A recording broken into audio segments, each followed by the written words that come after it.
Siguiendo con las partes de la oración, veremos ahora el adverbio.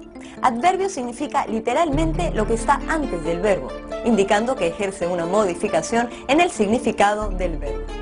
Según la gramática tradicional, el adverbio es invariable, es decir, que pese a modificar al verbo, él mismo no está sujeto a concordancia ni sufre cambio gramatical alguno, ya sea por número, género o persona. Veamos las frases siguientes. Come deprisa, comen deprisa. El adverbio deprisa no ha variado, pese a que se le utilizó en singular y plural. A diferencia del adjetivo que expresa una cualidad individualizada y concreta, el adverbio indica por el contrario una cualidad abstracta e indeterminada, por lo que puede aplicarse a los verbos en todas sus conjugaciones. Los adverbios constituyen una clase compleja y muy variada, que puede dividirse en dos grupos. Uno, según su papel gramatical, y otro, según su significado. Entre los primeros se hallan los adverbios pronominales, que reciben su nombre porque equivalen a verdaderos pronombres y tienen como ellos un significado ocasional y una función demostrativa en relación con las tres personas gramaticales. Son adverbios de esta clase: aquí, acá, allí, allá, ahí. Y los adverbios relativos, que además de modificar al verbo, cumplen la función de pronombres relativos introduciendo una proposición subordinada. Estos son dónde, cuándo, cómo. En este grupo también se encuentran los adverbios oracionales formados por adverbios de negación, afirmación y duda, como sí, cierto, no, nunca, jamás, quizá, acaso. Estos adverbios equivalen a una oración completa según el contexto en que se presenten. Por ejemplo, cuando alguien pregunta, ¿quieres más?, y se responde con el adverbio sí o quizá. En ambos casos, la respuesta es una oración completa. Según el significado, los adverbios pueden ser de lugar, que indican situación o posición, como aquí, acá, lejos, dentro, fuera y similares. De tiempo, que expresan temporalidad, como hoy, mañana, mientras, todavía.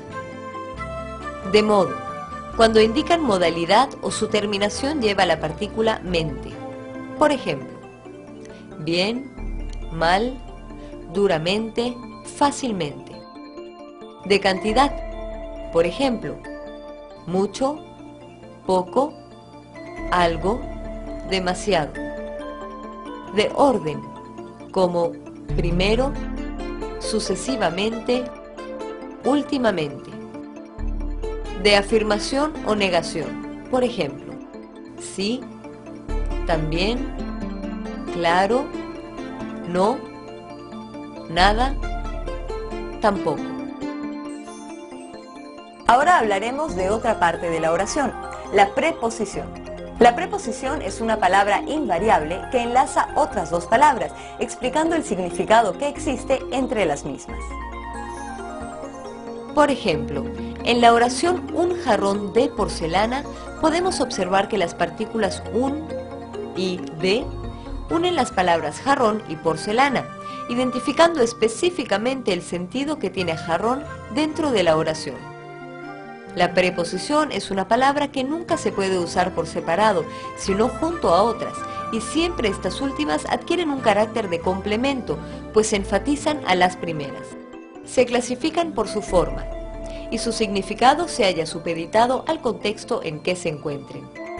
En este sentido, se puede hablar de preposiciones simples, cuando están constituidas por una sola palabra, cuya serie completa según la gramática tradicional es la siguiente: a, ante, bajo, cabe, con, contra, de, desde, en, entre, hasta, hacia, para, por, según, sin, so, sobre, tras. Cada preposición expresa un cierto sentido. Por ejemplo, la preposición a indica dirección, va a Pekín.